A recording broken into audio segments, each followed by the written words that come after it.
everybody. Welcome to another episode of Everything Horror Podcast. I am your host tonight, Paul Doski, with my lovely fiance, Tessa Baker. And we have a very interesting interviewee tonight. He is creating a very interesting documentary based on the history of both metal music and the horror genre.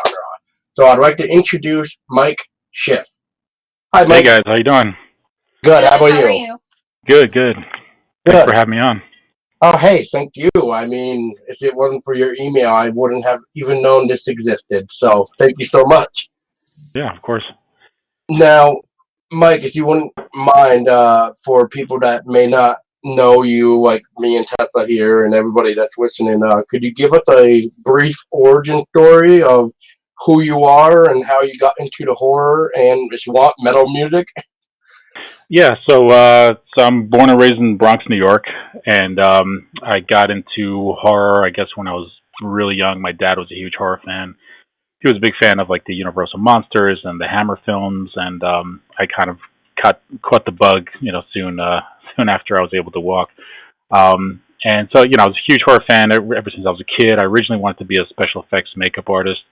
That was my main thing, and then just going along the way, I went to film school and realized I wanted to be more behind the camera and writing screenplays and things like that. I wasn't too huge into music in general until later on. I think my first introduction to music that I started buying in the stores was probably like horror movie soundtracks. So I'd buy the Elm Street soundtracks and Lost Boys soundtrack, all that kind of stuff.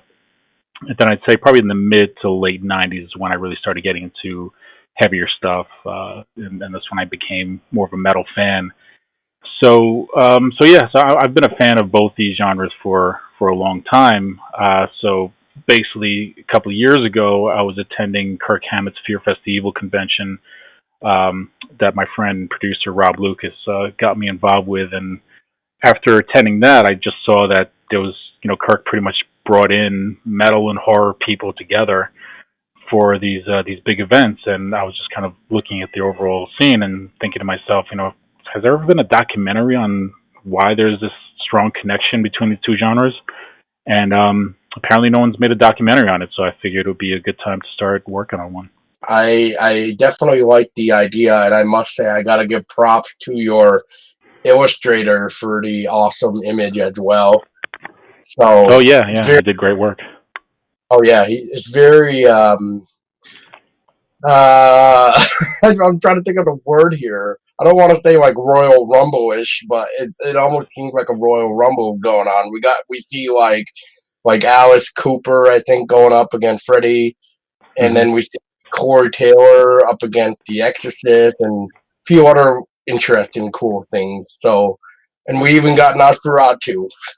Yeah, Nosferatu is battling Ozzy, and we got a couple of characters in there. So yeah, Brian Allen was the artist behind that, and I just kind of gave him the characters I wanted, and who to pin who against who and stuff like that. So he put it all together, and yeah, I definitely recommend everyone go check out his site as well. And if anyone needs any kind of artwork done, he's really good. Well, that definitely great, and seemed to be very good from what I've seen, and I gotta check out any other stuff that he had done in the past to really get a better idea of his work as well. Mm-hmm. Now, Mike, before you went into this post-production, of course, but was there ever a time where you actually had to take any classes to learn how to be like a script writer or like a director or anything like to get the feel behind the camera or in front of the camera to maybe tell somebody like this is what to do or something? Oh, for sure. I mean, I started. I guess my first experience behind the camera was in junior high school. We had our part of our art class was geared towards animation, so we'd use these 8mm cameras, and we'd do these little claymations and different types of animations and stuff. Then I got into high school, and I kind of kept the bug, and they luckily had a couple of really good film programs in high school, which was not common in the Bronx at that time. But yeah, that's where I really started learning about screenwriting and really working on composition of shots with the cameras and film editing, and then I continued on into college and then really just worked on my skills there and took even more classes to kind of work on those skills. And ever since then, I've just been freelancing, working for various companies and clients, and working on my own productions and stuff like that. So yeah, definitely a lot of training in school, and of course, I'm always still learning. Luckily, with the internet, there's all kinds of different resources out there to learn new techniques and learn about new equipment and things like that. So it's an ongoing process, and every project I work on, I learn a lot from doing that. So it's been a great experience. Yeah, exactly. It's really hard to keep up with the world nowadays, anyways, as equipment evolves almost every 2, 3, 4 years or so. It Mm-hmm. always changes, and there's always something new to the table, which makes it that much easier to create a movie or anything, really. I mean, people now can just use their cell phone and just record the video and then just edit it later, Oh or yeah, even on. yeah. Well, and there are all kinds of different like film challenges out there to shoot. I mean, there are people who are shooting feature films on iPhones and stuff. And the thing is, I mean, if you really know how to light and compose your shots well, you're gonna come out with a pretty decent product, no matter what. But yeah, I mean, the technology and cameras are just constantly changing. I mean, I bought different cameras along the way, just working on this project. I try to stay consistent, even though I upgraded my gear. I still use the same cameras that I did from the very first day, just to keep the look consistent. Um, but I'm probably going to mix it up a bit. I mean, I shot most of the interviews with Canon 5D Mark IIIs, the DSLR cameras, and then kind of last year I bought a Sony FS7 Mark II. So I'm shooting some stuff with that because this documentary is also going to have a wraparound film that's going to help tie all the different segments together, and that's going to be much more cinematic. So I'm using that camera for the more fancy cinematic scenes in between the regular documentary portions. That's interesting. I was almost gonna maybe ask you more about that later on. I think. What maybe if I do come down to that question, maybe I won't have to say it, or maybe I can elaborate more. But we'll see. Yeah. Yeah. So, what about metal music and horror movies makes you want to create this history of metal and horror documentary? Well, I mean, I think the two genres are just so strong and have been around for so long. I mean, horror's been around forever. I mean, it goes back centuries with different tribes sharing horror stories and more advanced civilizations writing more advanced horror stories, and then of course moving into film. So horror's been around for a very, very long time, and it's going to stay that way. And metal, of course, hasn't been around as long, but it's still a growing form of music, and I think that's also going to stick around for a while. But there's a correlation between the two that you don't really find too much elsewhere. I mean, if you go to a horror convention, you'll see a lot of people wearing metal T-shirts, and if you go to a metal concert, you're going to see a lot of people wearing horror T-shirts. And pretty much most fans of horror are into metal, and vice versa. So there's a very, very strong connection there, and pretty much all the guys that I interviewed, all the metal guys that are in the documentary, big names in metal, of course, and they're all horror fans. I mean, they just, and they have a real passion for the genre ever since they were little kids. I mean, you'll see in the documentary they'll share stories of their first introduction to horror, and they're just really, I mean, just like all of us. I mean, we're just big nerds when it comes to that kind of stuff. So I wanted to work on a project that kind of brought it all together and kind of explored why there is this connection. Like, why do people who like one like the other almost equally? That is always a great question to ask anyway, but to get it from big names, such as, like, example would be Corey Taylor from Slipknot and Stone Sour, which I noticed your big list going on in Indiegogo, which it seems like you restarted that back up, or however that worked with Indiegogo, because I'm still getting used to Indiegogo a little bit, like, and I noticed too, um, like, all the stuff about your film, of course, but now the idea that I was almost wondering too is, with the whole metal and horror thing, does it also come into play as with Corey Taylor? He's known for, like I said, the lead singer of Slipknot, and he's also known for, making a different mask every album. Which, with this new album that Slipknot is working on, he's even making a new mask with Tom Savini now. Yeah, gee, I wonder how that came about. I wonder, right? There's another story behind that too, but I don't know.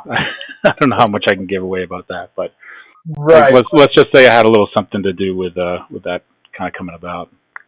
Right. So I was just wondering, is there some sort of thing in the documentary in a weird way, like something like that? Like, does Corey mention something about the horror aspects of making masks or something? Like, I'm trying to figure out the right word in here. So, but I was just wondering, because I was like, well, that would make sense, because Corey could, make a horror mask to help represent, the metal music that Slipknot is known for.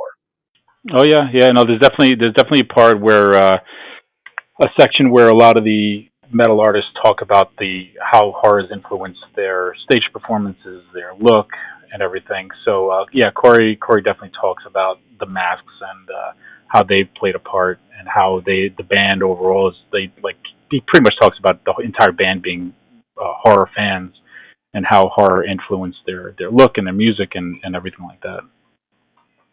That's pretty cool. And it's always interesting to see the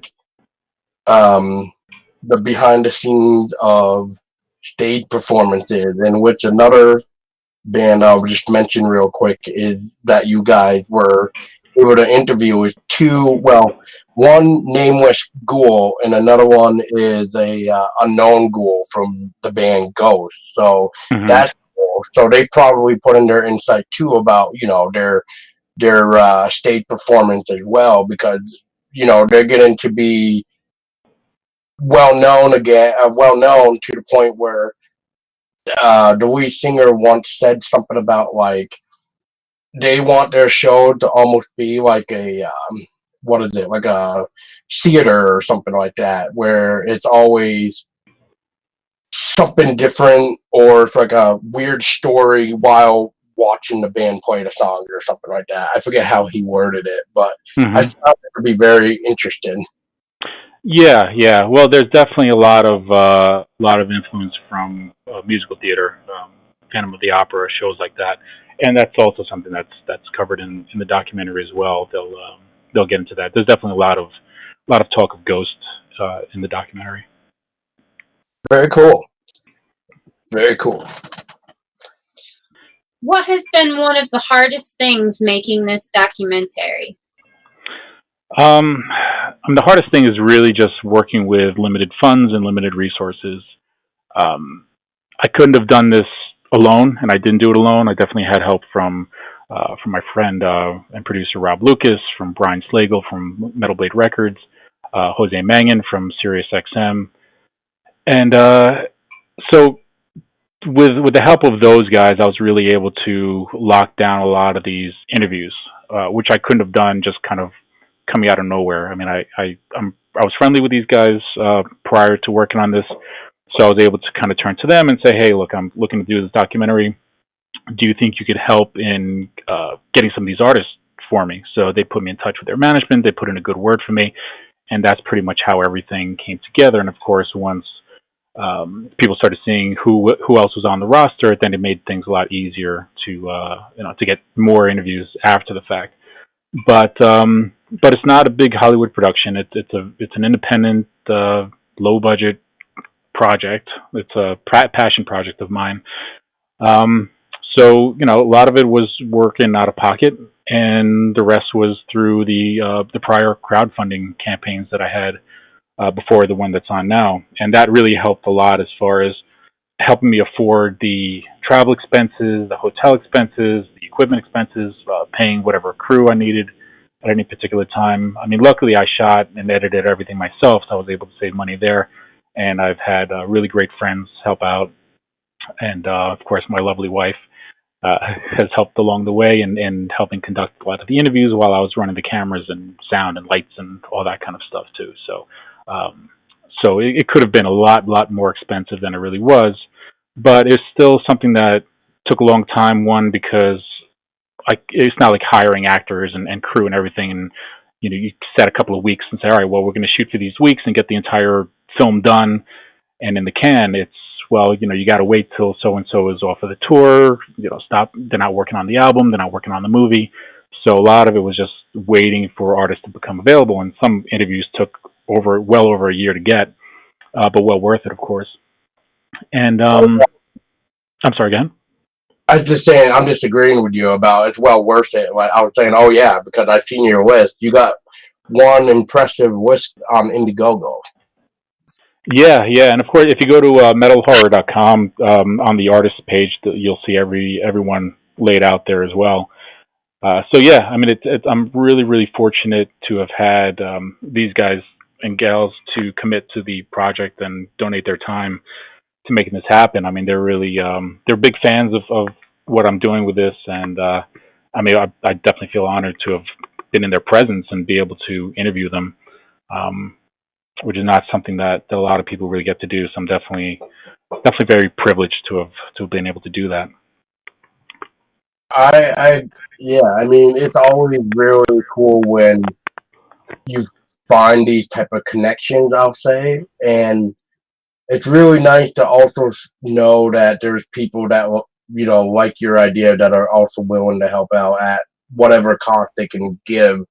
And I remember too, back in high school, I actually emailed Metal Blade as well when I had to write a interesting report about like something to do with like the business and like money and something like that, or it was something about yeah, like money when it came to, I think it was like Metal Blade website designer or something. I can't exactly remember, but just Metal Blade alone seemed to be like a really down to earth people and even willing to help out a high schooler just write a report. So yeah. Mm-hmm. Yeah, no, everyone at Metal Blade, Brian Slagle and the rest of the staff there have been really great and very helpful in helping me get what I need for this project. And Brian Slagle, of course, is one of the executive producers on the documentary as well. So yeah, I've been it's been great. It's been great working with everyone, and of course, a lot of the managers to the artists have been really great as well, very accommodating. So I've been having a great experience working with all of them. Is there anyone else helping you with creating this project? Helping in the creation of it? Yes. Yeah. Not really. I mean, a lot of it is really just kind of on my shoulders at this point.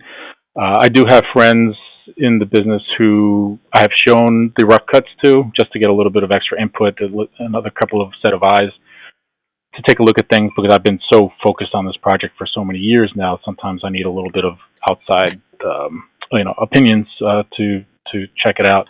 So I've had a couple of good friends look at it and give me a couple of notes, and I've applied those notes to cut things down a bit, trim a little bit here, move that over there, and it's definitely helped in piecing it together. But as far as the actual production goes, I mean, it's really just bringing friends along and guys who have some free time and who are really interested in the project to come aboard and just help with the interviews. I mean, the interviews themselves are really just two-person jobs. It's me mostly behind the cameras, running all the equipment, and one person sitting down reading off the questions that I prepared in advance. But of course, I can't do anything. I think there was one interview that I might have done solo. I think that was with Wednesday 13. I interviewed him on a tour bus, and I just didn't have anyone else to help me that day. So I'm running 2 cameras, lights, audio, and I'm interviewing him at the same time. So that was a little bit challenging, and luckily that's not something I had to do outside of that one day. But yeah, I mean, outside of the creation, it's pretty much just me, as far as the creative aspect of it goes. Wow. Now, how long have you been working on this project? I think I started in 2014, so we're going on like 5 years now. Wow. Yeah, I didn't really set a timetable for it. It wasn't like, all right, I'm going to start now and I'm going to be done at this point. It was I was kind of hoping to be done within maybe 2 years or so. But of course, once I got into it, I realized that things don't really work that quickly. Sometimes you just have to wait for things to come together and wait for artists to become available and things like that. So, and then there were a couple of points where I thought, all right, well, I got all the interviews I need, I'm done. And then someone reaches out or says, hey, we got Rob Zombie's finally available. I'm like, all right, well, I guess I'm going to keep on shooting. So that kind of stuff happened, and of course we interviewed Marky Ramone not too long ago. That's something that a friend got to hook me up with. And there's still a couple of other artists out there who people are trying to put me in touch with, and I'm not going to say anything now just because it might not happen. But if any of those come through, then I'll still film those and put them in as well. But at some point, like, it all just has to stop. And I mean, I think with the people that I have now, I'm good to go. I mean, I could definitely stop now and be good with it. But yeah, I mean, if anyone else just happens to become available that would be really great to include, then sure, I'll still shoot that and include them. Wow. Yeah. I mean, I guess at a 2-year goal in mind at first could have been doable, but you would already had to have known who you would have already been interviewing, so that way you could set up for that, plan the motels and all that stuff as well. But then it seems like your list just keep getting bigger. So, and I mean, just out of curiosity, if you can say anything, but do you know how long this documentary plans to maybe be? I'm trying to work it as close to 90 minutes as possible. I started out with a 4-hour edit, and that of course just wasn't anything I was going to release like that. I knew I had to cut it down to a more tight project, so that so if we're showing this in a theater or something like that, I mean, it's got to be able to keep the audience's attention and get to the point and keep them interested and not get bored. And I was finding that cutting down from 4 hours to 2 hours and then to an hour and a half, there was just a lot of stuff in there that's really interesting stuff, but it would just make the project way too long. But the good thing is that with Blu-ray and digital downloads and things like that, I can still make all those extra materials available. Like, we interviewed Alice Cooper for close to an hour. So even though there's not an hour's worth of Alice Cooper in the documentary itself, a lot of that stuff is going to become available, on Blu-ray and bonus features and things like that. So if anybody wants to see an hour-long interview with Alice Cooper, then they'll get a chance to do that as well. That's awesome. I was actually looking at your Indiegogo, and I was wondering, is there any type of difference at all between a regular DVD and a Blu-ray? Because I know sometimes DVD don't hold as much as they used to, or we would like, but with Blu-ray, where they can hold a shitload. Yeah, yeah. So is there a difference between the two at all? Yeah, I mean, a lot of the details are still going to be worked out for that, but the DVD will probably be pretty much just the bare bones documentary by itself, and then because the Blu-ray can hold extra material, then I'll probably have some bonus features on there. But I think even with a single Blu-ray disc, I won't be able to fit as much stuff as I'd like. So there may be, after the fact, there may be a couple of special edition Blu-rays that might be a multi-disc type set or a multi-disc DVD, depending on what the demand is at that point. With online streaming and different online services, then it's a lot easier. You could pretty much just upload every single thing as its own file, and people can purchase them from there, even a la carte. They don't even have to buy like a packaged Blu-ray or DVD or anything like that. They can buy the documentary. They can maybe pick a couple of extended interviews, the ones that they really want to see, and things like that. So we're going to explore a couple of different options once we get to that point. As far as the release goes, I'm not too sure when that's going to happen. I mean, the people who have already donated to the campaign, who have purchased those perks, I want to take care of them as soon as possible because they've already put the money up. But just as far as doing film festivals and things like that, they have some requirements themselves. It sometimes they can't be the film can't be already released and available to the public when you're doing film festivals. So I think I definitely want to do a film festival circuit and have some screenings around the country. So I'll probably have to hold off on doing an official release on the film until that happens. But we'll see. I mean, the thing right now is to just get this thing done, get it packaged and ready to go, and then I can start exploring all the different options. Just sounds like a buttload of thing to be prepared pretty soon. Yeah. And I mean, I don't know. It sounds almost like a headache. Like, it sounds like you got the idea in mind of what you want to do, especially with the film festival. It does kind of suck that you can't, like, give the public at least something besides the digital thing, but it does make sense to maybe give them at least the digital content at least, because then at least it doesn't really count that it's available for the public, I believe. Mm-hmm. It's more like a screener in a way, I should say. But let me see, where am I going with this? Right. So it's almost like if you were to give me a screener of it, and that's fine. But if you were to send me a Blu-ray and trying to go to like a film fest, I don't think that's gonna work because I think that might already qualify as public thing or being in the public domain because of it already being on a DVD. But then as you wait, like I don't know if you're familiar with a horror movie called Bong of the Living Dead. Which one? Bong of the Living Bong Dead. of the Living Dead? No.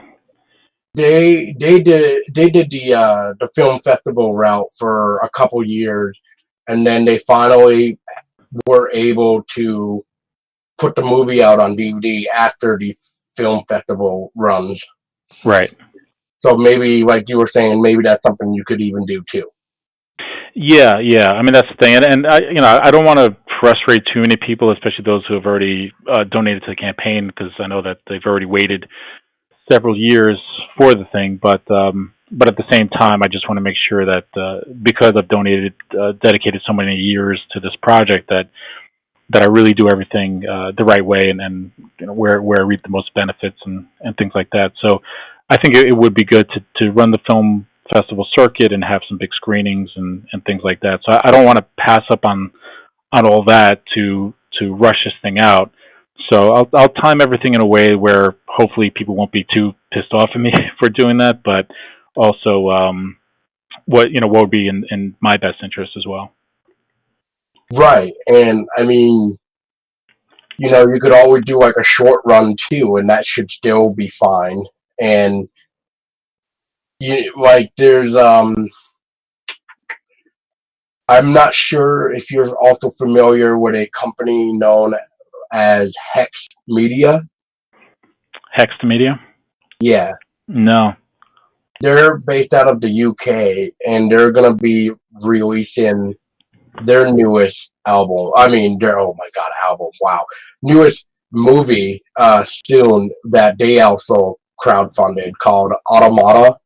It's Mm-hmm. like Tomata, and they're actually just about to do their second film festival, I believe.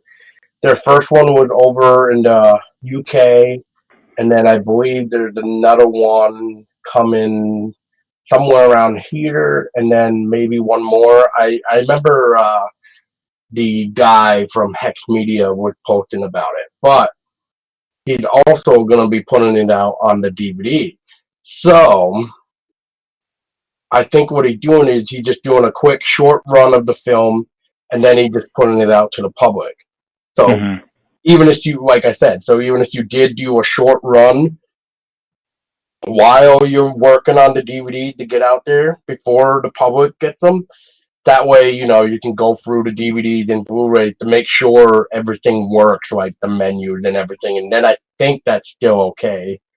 Because, I mean, if Hex Media is able to get into film festivals with this new movie, and, you know, it's coming out on Blu-ray and DVD, then I wouldn't see why you wouldn't be able to do a short run as well. Yeah, no, absolutely. What are some of your horror icons? Horror icons, like as far as characters or actors, or anything. How about both? Yeah. Yeah. Well, I mean, horror characters. Obviously, the big ones I grew up with, you know, Freddy and Jason and Michael Myers and Leatherface. I mean, those are all most people's favorites. Those are just iconic characters that you know, that I don't know if we're going to ever see those types of characters again. I mean, it seems like there really hasn't been any in a long time. But yeah, I mean, those are some of my favorites. As far as actors, I mean, pretty much the same thing. I mean, I've been lucky enough to pretty much meet everyone that has played these characters. You know, Kane Hodder and Robert Englund and all these guys. So yeah, I'd say the same. I mean, you know, the actors and the characters together. Doug Bradley, he's become a friend over the years. Who, you know, played Pinhead in Hellraiser. So those are definitely some of the top characters. I mean, I can appreciate almost every horror character for the most part, all the big ones going back to the Universal monsters to even further back Nosferatu and Phantom of the Opera and things like that. But just because growing up as a kid, I was just really into the '80s horror films, and I would say those are probably my top characters overall. And then, I mean, filmmakers like John Carpenter, of course, I'm a huge fan of, and of course he's in the documentary as well. I got to work on 2 of his music videos as well a couple of years ago. I was second camera and editor on 2 music videos for Distant Dream and Escape from New York. So that was pretty cool being able to work with John Carpenter. So yeah, I mean, pretty much everyone that I've been a fan of, I've been able to work with at some capacity over the past couple of years. That's amazing. That must have a little bit given your horror kid fanboy moment too as well. It's like, oh my god, I'm meeting one of my favorite icons, even though I'm not trying to be a fanboy right now. It's pretty cool. Yeah, I mean, I've had a couple of moments like that. I mean, I was in the studio shooting these music videos with John Carpenter, and he's over there by the piano with his son playing the theme to Halloween. I mean, that's like that's crazy to be that close to the creator of that iconic tune. And yeah, I mean, just you know, hanging out with I mean, Tom Savini's become a good friend over the years. I mean, I remember when I was a kid and I wanted to be a special effects artist, he was my number one guy that I looked up to, and I was always like, hey, I'd love to be like the next Tom Savini or something. And I'm waiting in line forever to get an autograph, and now him and I are like going out for sandwiches and stuff, waiting in line together for something. So yeah, I mean, it's after a while, once you become friends with these guys, the fanboy thing kind of wears off, but it's a different level of friendship, yeah. of friendship, yeah, where it's like, all right, you know, I'm still a fan of this person, but now we're just on a totally different level. So yeah, and of course, you know, hanging out with Corey Taylor. I mean, he's I'm a huge Slipknot fan. Met him probably about 10 years ago, and then we just keep running into each other here and there. And then next thing you know, he's like buying me a coffee at Starbucks, you know, while we're working on some projects together. So yeah, I mean, it's crazy. It's definitely strange going to Dave Mustaine's house and having him offer you coffee and water or whatever, and sitting down with Alice Cooper and just chatting for an hour about horror films and stuff. I mean, it's yeah, definitely some fanboy stuff going on, but it's graduated to a different level in a lot of different ways. Now, are you familiar with the old 8 Feeling to Die For series? Yeah, I am. Do you remember the movie called Wake Dead? Like that. The title I'm not sure about it, but if you reminded me of the story, I might remember it. The story is about like the this family that was inherited this like cabin or this motel in a way off in the woods, and when they get there, it's more of a weird inbred family thing that's going on. And we got two of the killers, like I forget the brother's name, but one of the killers is known as Kane, and they're not so normal looking, and so they do like the dirty work. They kill off everybody that comes there, even tried to kill like the family members that have come to even claim the to inherit this cabin, but things don't really work out so well. Yeah, it does sound familiar. I mean, it's been a while since I've seen it, but I do remember something like that. Yeah, the twist is more like it kind of gives you like that weird, I guess I would say Texas Chainsaw vibe as well, which is almost like a cool nod in a way. But like the kids are out in the camper, and they're trying to get away from the killers, and then they see a cop. The cop comes and brings them into the back of the seat, and then instead of the sheriff being the good guy, instead it's part of that weird, like screwed up family. Yeah, So yeah. we brought him back to the mother per se, and it's just so screwed up. But yeah, that's really like the biggest gif I can like think of without giving too much away for people too. But I already kind of spoiled that by saying, well, they're pretty much fucked up family. But um, but the I still remember almost 2 years ago now, if you can believe that. Been almost 2 years. This coming April, that the writer of Wake Dead was actually one person that we were first able to interview. It was actually him and his brother and a producer that worked on Ditch Day Massacre. Mm-hmm. But because I recognized the name Daniel Coughlin, I was like, that name sounds so familiar to me. And so I looked him up on IMDb, and that's when I found out he was the writer for Wake Dead. So of course my fanboy moment came out. I'm like, oh shit, I'm gonna be talking to him. like oh wow, and it was cool, and we became pretty good friends, I would say, and we keep up keep up to date with each other when we can, of course. So it's really cool though. What you're saying though is you don't get that fanboy moment anymore because that weird transition, I should say, from like you were that fanboy or you had that fanboy moment, but now like you're actually talking with them. It's just like, oh, that's really cool. Now I actually look at him as a friend, which probably 10 years ago I never would have thought of that. So yeah. Yeah, absolutely. Yeah. Now, Mike, what does this film that you are working on mean to you? Um, it's well, I mean, it's something. I mean, for me personally, it's bringing together two genres that I'm just been a huge fan of for a really long time. I mean, I appreciate the work created by every single person that I've interviewed. I mean, some of them have just created, a lot of these iconic characters and iconic music that have become so huge.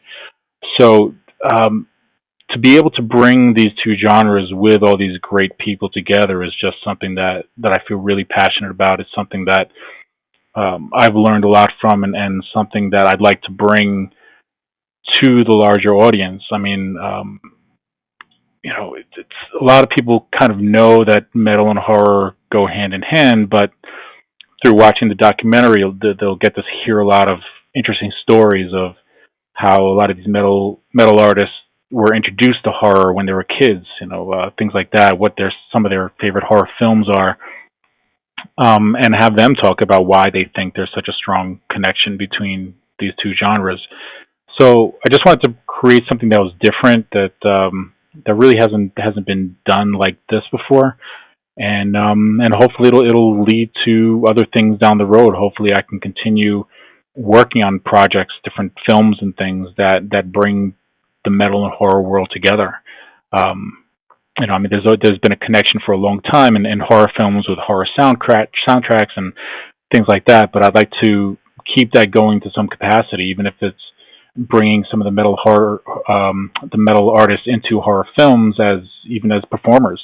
I mean, you got guys like Doyle, who said that he just wants to be a monster in movies. I mean, there are a lot of these guys just would love to be more involved in horror films. Even Corey Taylor wants to do more horror movies. So hopefully that's something that I can be a part of. Hopefully I can create some feature length films and bring a lot of these people together as an ongoing type of thing. That already sounds awesome, and I definitely wish you the best of luck as well. Yeah, thank you so much. I mean, it really means a lot to be invited onto a show and be able to talk about all this stuff and spread the word. So I definitely appreciate it. Well, of course, it's a pleasure to have you. Like I said, if you didn't email us, I wouldn't have ever known this project was going to exist or existed, per se. Now, Mike, before we get to the last question, is there anything that we haven't touched on that you want to talk about? No, I mean, I think we pretty much covered a lot of the bases without really giving too much away, which is good. I definitely want to keep a lot of stuff, waiting for out there, waiting for the fans to check out when it's all said and done. But no, I mean, I definitely think that we covered a lot of stuff. I just want to mention that the donations really help. I think that a lot of people are kind of squeamish about donating, even if it's $5. I mean, if 1,000 people donate $5, like that's something that helps big time. And people can go to the Indiegogo page, which they can find on metalhorror.com, and there are different levels of perks people can get. Of course, you could put in an order for a Blu-ray, DVD, T-shirt, and then there are all kinds of different tiers above that. And then, of course, there are also sponsorships, which would be good as well. If there are any companies out there who would like to have their, do any kind of sponsorships, then we can definitely discuss that as well. So there are a lot of different ways for people to donate, and donating. I mean, these campaigns really do work. I mean, I don't know that I could have come this far if the first campaigns hadn't helped, bring in as much cash as they had. I mean, it's still an ongoing thing with the current campaign. It's not a cheap project, and even though the campaigns are helping, it's still going to take a little bit more to just get the film completed, as far as sound mixing and attorney fees, insurance, and all that kind of stuff. So I definitely encourage people to check out the Indiegogo page, which again they can get on metalhorror.com, and please donate. It definitely helps make these projects come together a lot quicker. So anyone who's really interested in the project overall, the sooner we can get funded, the sooner we can get it done and out there for everyone. Excellent. Yeah, and before Tessa give you the last question, I just want to quickly say to you, Mike, and for those listening as well, that if you are listening to this, even on our website, which is ehpodcast.com, we actually have a cool new thing for those that may not know, but I decided I wanted to try to help people like Mike here with the independent world when it comes to crowdfunding. And one of the things now you can find on our site is if you hover over support and go to crowdfunding, you can see all the type of crowdfunding that me and Tessa find fascinating or have backed. And metal horror here from Mike, or I should say the history of metal and horror documentary is on there as well. So if you are listening to this on our site, even, you just hover over support, hover over crowdfunding, and you should find a link to the history of metal and horror documentary to bring you right to that logo. Yeah, and I definitely appreciate you doing that. It's a big help. And on the Indiegogo, they'll also be able to see the sort of like the promo video, which they'll be able to get a little bit of an idea of what the documentary will look like overall. So yeah, thanks for doing that. You're welcome. Any other future projects in mind after this documentary is out, Mike? Yeah, I mean, I've got a couple of screenplays that I've written over the past couple of years that I'd like to get together at some point, and hopefully, if this documentary does well, I'll be able to have a nice network of people in the industry who can maybe help make this happen. And I think I kind of planned it this way. I didn't really get too much into trying to produce those films early on because I just didn't have the resources for it. So this documentary is something that, even though it's difficult in a lot of ways, it's something that's more manageable as opposed to trying to get a feature-length film together, which of course costs a hell of a lot more money. So I figured this would hopefully be a nice project to help branch out into different things later on down the road. So I have 2 horror films that I wrote some years back, and hopefully they'll come together at some point down the road. Hopefully not too far into the future, but they'll definitely be projects that I'll be thinking about a lot once this is all done. Well, that's awesome, and I definitely can't wait, and I'm looking forward, and I hope I will be able to support your Indiegogo as well. I was looking at it, and I would probably pick up a Blu-ray or something from you too. But I'm just hoping my work even like picks up so I can even do stuff like that even. But I will do my best. Otherwise, I'll just wait to maybe have to wait until it comes out, and hopefully cross my fingers that you have some type of DVDs or Blu-ray purchases on probably metalhorror.com or something. And, yeah. And speaking of metal and horror, now, Mike, before you go, I just want to first say thank you so much for your time and to chat with us about your awesome upcoming documentary, which I definitely look forward to seeing.